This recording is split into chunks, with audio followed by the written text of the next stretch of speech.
ചാക്കുന്ന കടൽ പോലെ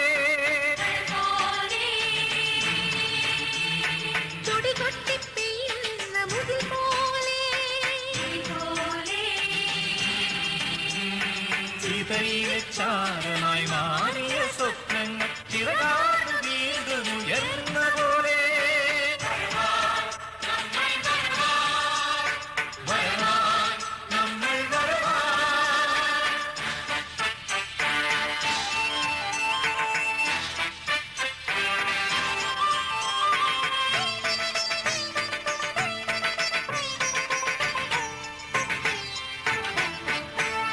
കൊടിയുയർത്തു നമ്മൾ ചൊരിഞ്ഞതാം ഉദിരത്തിൻ ചെന്നിറമാർന്നതല്ലേ.